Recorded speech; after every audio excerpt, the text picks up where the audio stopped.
Hello and welcome to Midnight Scribe's Creative Vibes, where we speak to the best of the bronies and discover what makes them tick.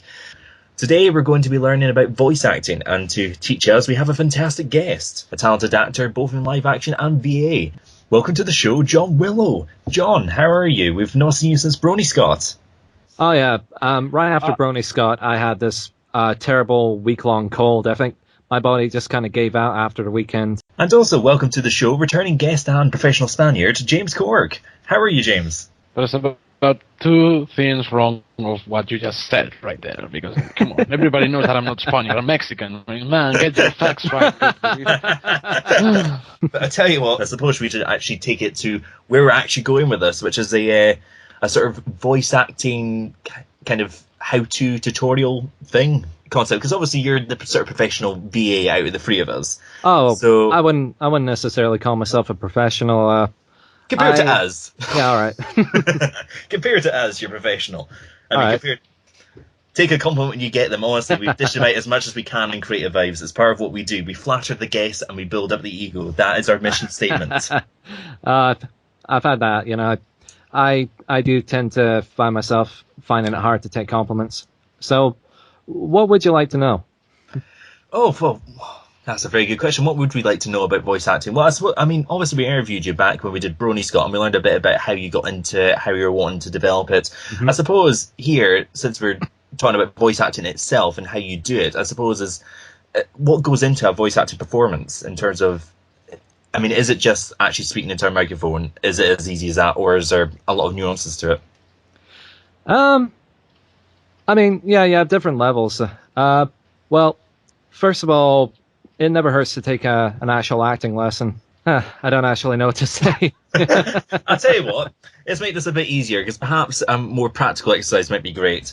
Because what we've got behind the scenes is we've got a few pictures lined up, which myself, John and James will be able to see. So what's going to happen is they're going to be flicked up. We'll briefly describe what's actually on, and hopefully in the editing suite you'll see this on screen. And we'll do some voice acting performances. I don't want to call myself a performance or anything like that, but we'll do some voice acting to it, and we'll see where we can go with it. Okay. Okay, so we've got our first picture up here, and we're here to have Pinkie Pie here, and doing our best Skyrim impersonation there against a cute red dragon, a ferocious red dragon. I don't know how to describe the look on that dragon's face. Confused seems to be the best start.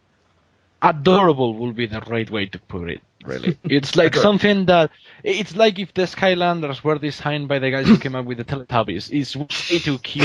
The Teletubbies, yeah, I can totally imagine a little baby in the sun above. Just looking down on the scene saying, "Good, now, throw your muffins." It is really good to know that the guy or person who drew this picture is nowhere near us right now. It's like, oof, thank God that they cannot hear what we're saying, right? Yeah, we're safe. What does Fus Roda actually mean? That's the new catchphrase instead of "Ayo." It's like, instead of going like Teletubbies go "Ayo," it goes Skyridians go Feroda. Oh. So anyone got a name for this dragon? Dave. Dave, I like it. He works in IT in Skyrim.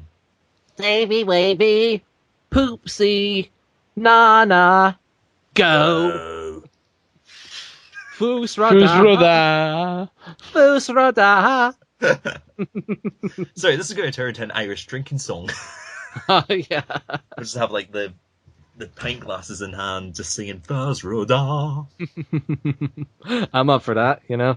Oh, definitely. I'm just looking at Pinkie Pie thinking, like, if I was that height and I was going up against a dragon that big, I'd be going, maybe I'll turn back.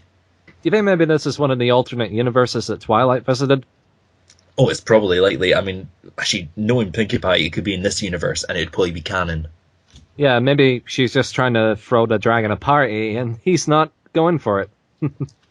Yeah, like maybe Fus Roda is actually happy birthday in his language. Maybe. But it's like, but because she's seen it with force, it's like everything sounds angry. So instead of saying like happy birthday, it sounds like I'm going to chase you to the borders of the land and slay you, mighty beast. Oh, no. Dragons are ferocious. They only understand ferocious. Yeah. So they would appreciate the sort of heavy fuss roda as opposed to being like a sort of nice, like Flutterpie's bunny or anything like that. Yeah. Well, I'll tell you what, I think you're right there, but I'm just... How far away are they from Equestria? I mean, I can't even see, like, the castle or the fields or anything. It's just like, this is foreign lands. Yeah, they must be in Yakistan. Yeah. Yeah, no. I will tell you what it is. It's the lands of the Smudge Tool. The what? The Smudge Tool. You know, smudge. Airbrush. I can see peak brush there in the background. In the distance. Yeah. By the power of copy and paste! Actually, no, I've just realised actually where they are. They're actually in front of the symbol for the Paramount logo. That's actually the mountain for Indiana Jones. Somewhere down in that valley, Indiana Jones has just found a new relic and he's been chased by some people with spears. And any minute now you're going to see, Twilight running over the hills. Clopty, clopty, clopty. Oh, here comes a movie about dragons and pink horses. I wonder if... Yeah, I can imagine that. I mean, just like... I wonder if... Actually, Twilight would fly away, wouldn't she? Yeah. I'm trying to think who would narrate this scene. Yeah, who would actually be the narrator? Who would actually be talking about this scene? Like, I can imagine Rarity doing it. Mm-hmm.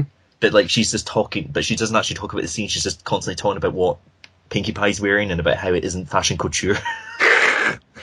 Just like, and I told her that diamonds are in the season, and it's like, just like something daft like that. I can just imagine her going on and on about the fashion. Oh yes. Yes. And Pinkie Pie faced down the dreaded Dave the Dragon, wearing nothing but leather straps on her heels, and they were very, very unfashionable. Just look at them. I mean, they must be 50 years old. I found in some abandoned cave somewhere. I mean, how horrid. Yes. And what is she thinking carrying that sword? Blue is not the color of steel. Well, don't tell that to Derek Zoolander or you're gonna have trouble.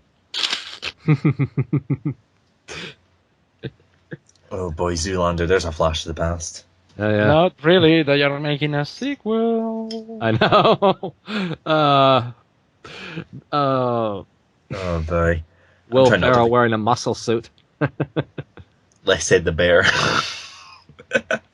But I'll tell you what, we'll move over to picture 2 and see what that one is. Alright, this one's got promise.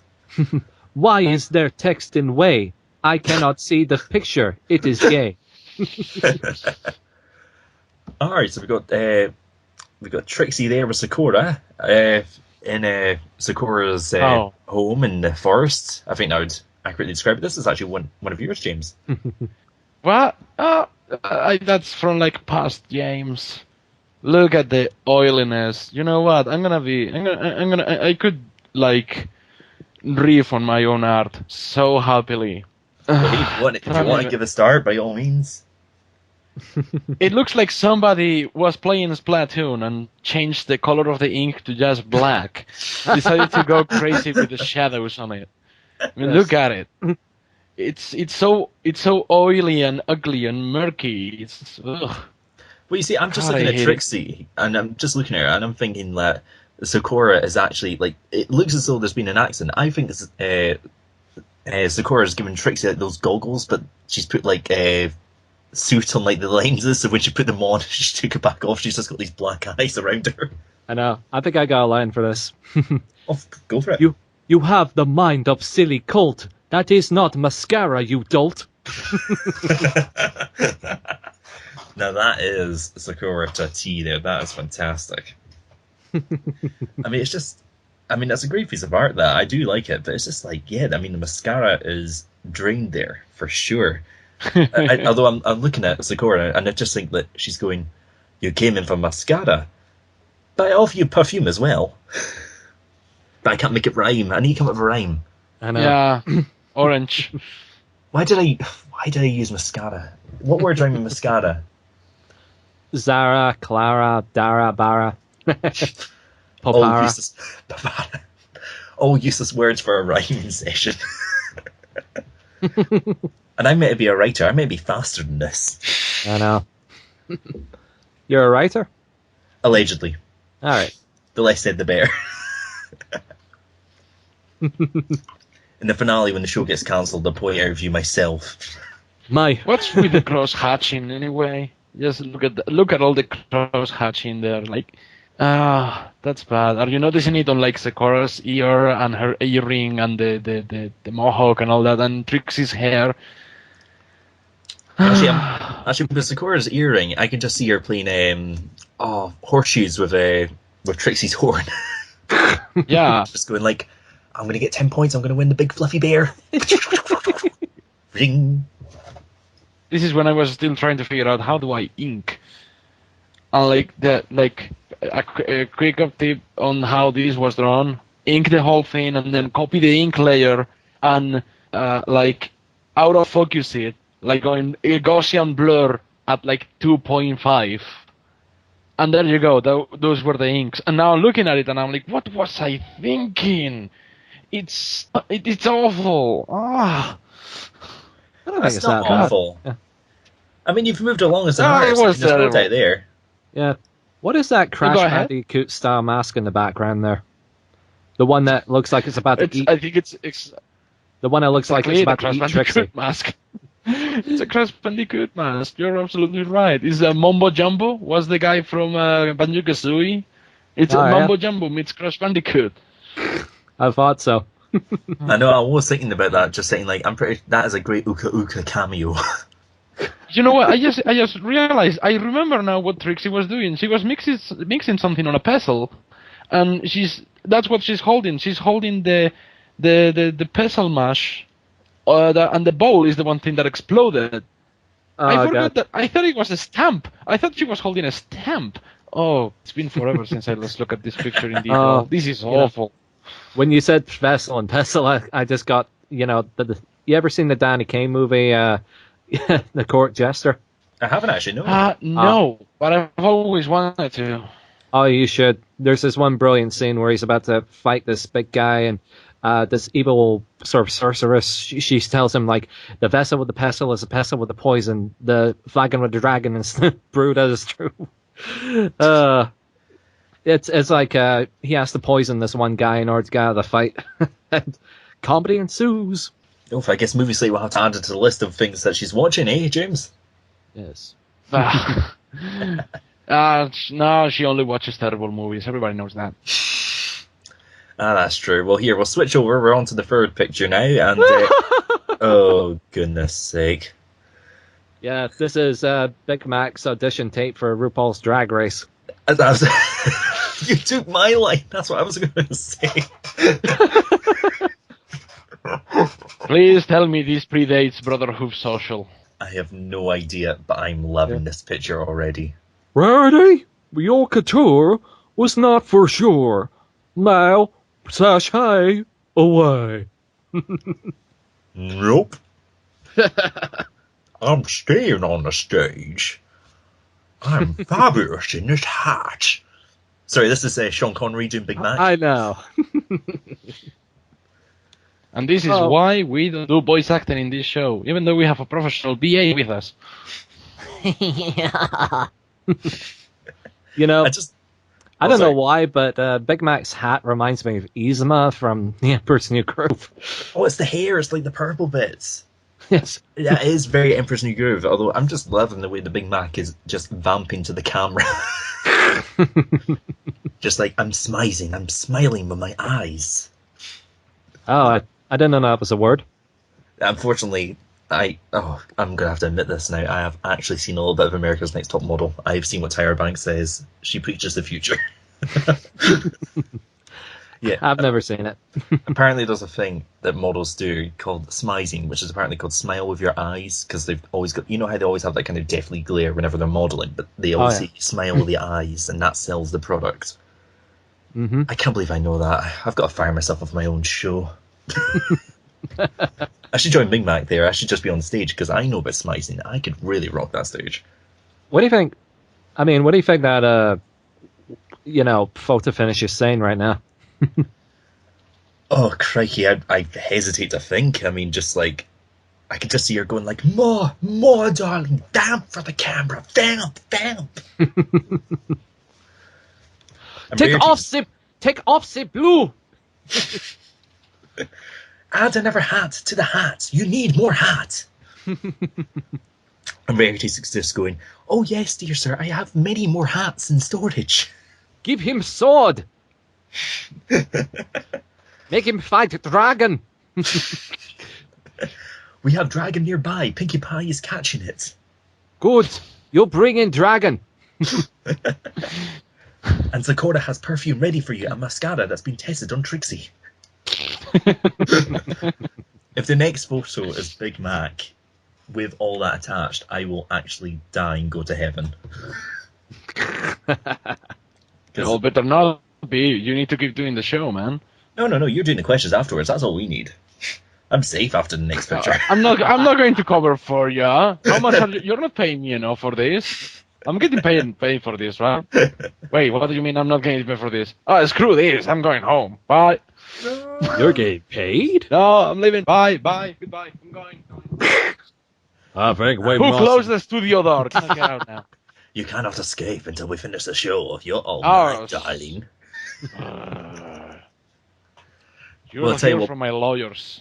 We have to get the cast photos later. Oh, indeed. I wonder what the next photo is, actually. Is it actually Big Mac? I have curiosity. Oh, no. Oh my it's God. better. It's Bear. It's much Bear. This is Bear. Oh. I don't even... I've got about 100 suggestions here, and I can't use any of them right now. If only Mark Marshall was here. Oh, he'd probably have a couple of good suggestions, wouldn't he? Yeah. Especially for Shining Armor. Oh, definitely. Well, Shining Armor is just there going like, oh, I never knew about Cadence's extended family. They never mentioned this to me.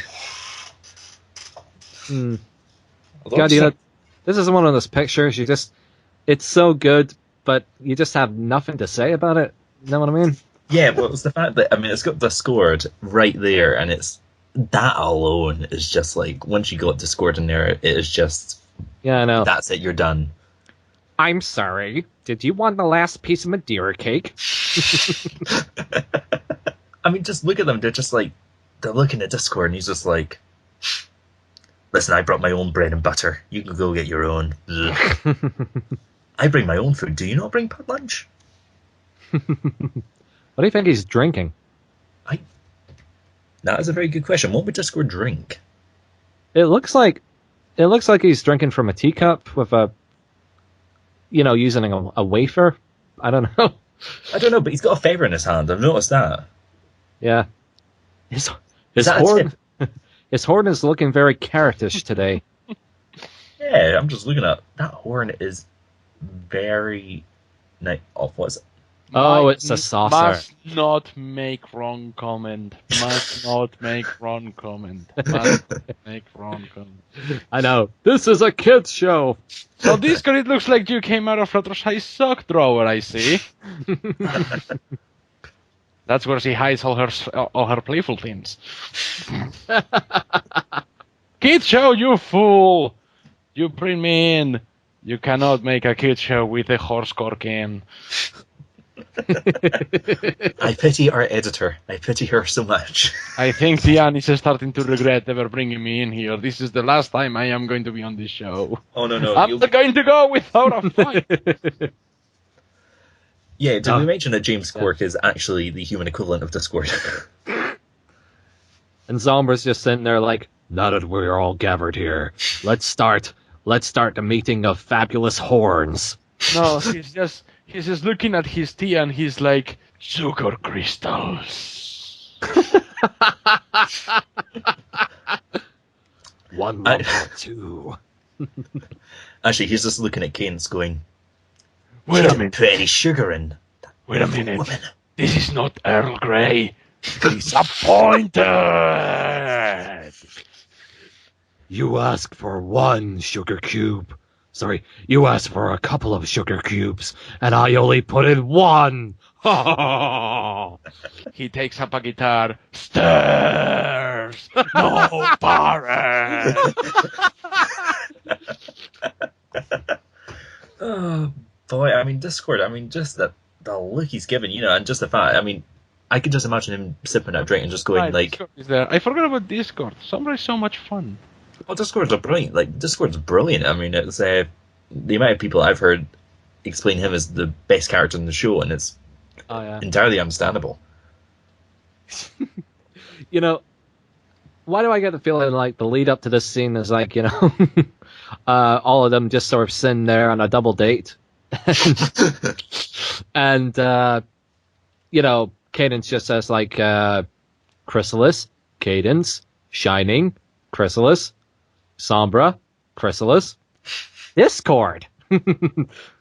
Oh, What? don't mind me. I've just come in to see proceedings. And then he just brings that cup of tea out, and it's just like the rest of them are going, "We haven't even ordered yet." What? I'm not royal enough? I've got my tea and everything. I've even got my pinky up. And I've got a horn, just like Hughes. In fact, I have 2 horns. Oh, indeed. Both from different animals. Oh, Discord, how much we love ye for being such a troll. Well, I'll tell you what. Hang on, before my throat actually shuts up entirely there. I'll tell you what, James, you had a couple of questions you're wanting to fire over to John. Are you wanting to give them a whirl? Sure. I'm going to apologize in advance if they sound a bit generic, but it's fine. All right. So, voice acting. When it comes to voice acting, what is the weirdest thing that you've been asked to voice act? Oh, there's been quite a few, I guess. Well, I'd say most recently I was asked to, if I wanted to be involved in this little documentary about vaping. The stuff where you suck in that electronic cigarette, but it's not really nicotine. Smoking for hipsters, yeah. Yeah, exactly. I think he wanted me to do this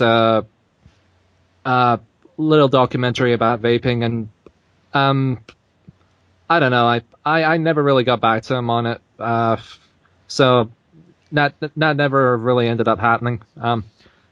I guess that's the weirdest thing I've done recently. I guess it had to be like a weird request for you to like not go back to the guy. Is there any particular reason why you'd say no to a voice act a part or say no to a project? Like for example, what made you say no to the vaping thing? I mean, I guess I don't want to say anything too offensive. When I turn down a project, it might only be because of I don't know, disorganization or it being a high school project or something, or someone, the script not being very good or something. I mean, I normally don't try to turn down projects if I really like them. For this one in particular, I guess it was just mainly because I wasn't that fond of the animation he was using. I don't want to offend him, but it was just, paint and paint like. It didn't look very professional, basically. No, it didn't look very professional. That's perhaps the one thing, is that you have a lot of people that say, "Oh, I'm going to make something because everybody else is doing." They don't have the level to actually deliver. Oh yeah. Yeah. When it comes to voice acting, voice actors, all that, there is voice acting is an art. Let's not kid ourselves. And artists, of course. they have their influence and the persons that have inspired them. Who would say is your biggest inspiration when it comes to being a voice actor?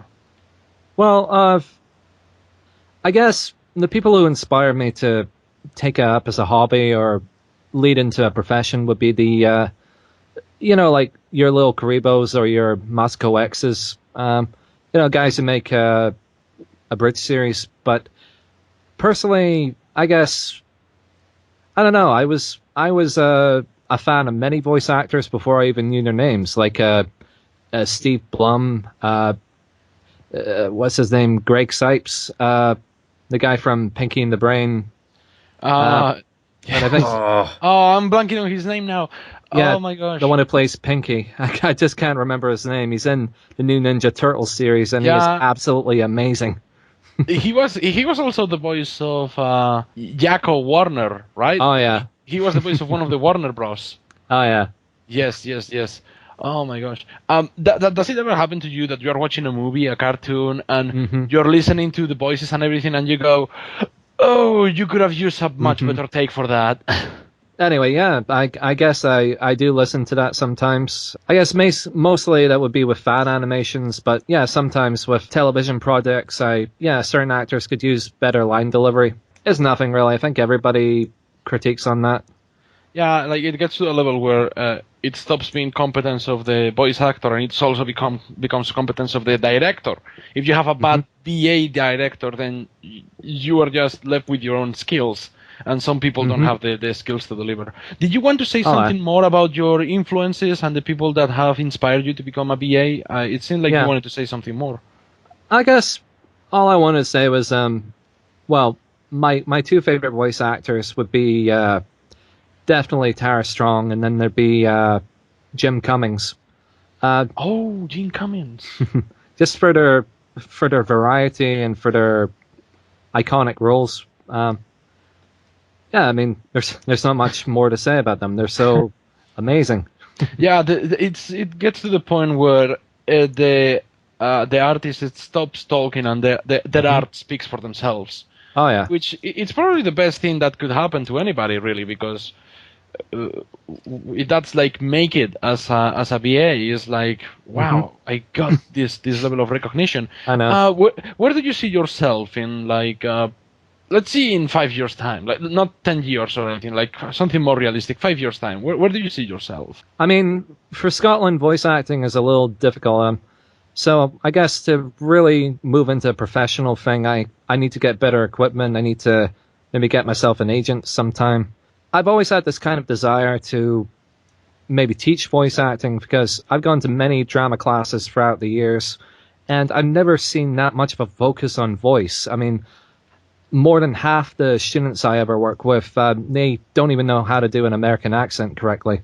And it just makes me a little sad. And unfortunately, because voice acting is such a rare topic in Scotland, I myself haven't gone through the kind of training. So when I'm asked to answer certain questions about it, I just kind of go blank. But I can write stuff down. I'm better at that. Yeah, I guess in a few years I'd love to do that. And I guess I'd love to either be a professional voice actor for like radio or doing my own projects, or even possibly working as a writer/voice actor.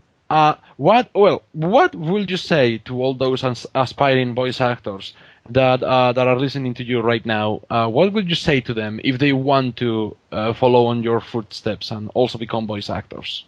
If you don't have the means to get the equipment right away, you're best just to kind of go about your daily life, just maybe talking to yourself. That's what I did. Like, I would spend a lot of hours sweeping floors at my job and just talk to myself in different voices. And eventually your muscles start to change and you become accustomed to different accents and different voices, even without really trying that hard or getting education. Just also watch a lot of television. I know that's not something your parents want, but yeah, use animation like research, because like a banker will look at the stock market, a voice actor will look at a cartoon. They'll hone their craft for that. Oh well, very inspirational words. Awesome. Definitely, indeed, no doubt there. And actually, thank you both for coming on. I know it's been a bit of an up and down episode and recording and whatnot, but it's been fantastic having you both on. I hope you've both had a good time. But I'll tell you what, I've got one last question for the two of you. We'll just make this a nice quick one, which is where can we find you on the web if we want to get in contact with you and see your work? I don't have a professional website at the moment, but I have a couple of YouTube channels plus a Facebook. I mostly upload to a YouTube channel I call the Brony Acting College. It sounds a lot better than it is. It's just where I put up a lot of comic dubs and monologue readings and different things that come to my head. So if you want to check that out, just go to Brony Acting College. Well, you can go to my Ask Pony blog, askmovieslate.tumblr.com, and to my DeviantArt page on jamescorck.deviantart.com. Fantastic. Well, thank you both for coming on. It's been fantastic. And thank you to you guys for watching and listening to this as well. If you want to get in contact with us, of course, we are always at the Facebook page at Highland Bronies and our YouTube channel here where you're watching the show. And we've also got a Tumblr as well, which you can find little updates from us here and there. If you want to get in contact with us, if you've got ideas for the show, if you want, great suggestions, compliments, whatever you want to send, or perhaps if you're a content creator yourself in the community and you want to get interviewed, get in contact with us and we'll see what happens. Who knows what will happen for season 3? You never know. But I'm going to wrap up the show there for today. Thank yous all for taking part. It's been absolutely fantastic. And the last word from Midnight Scribe is, as always, please subscribe.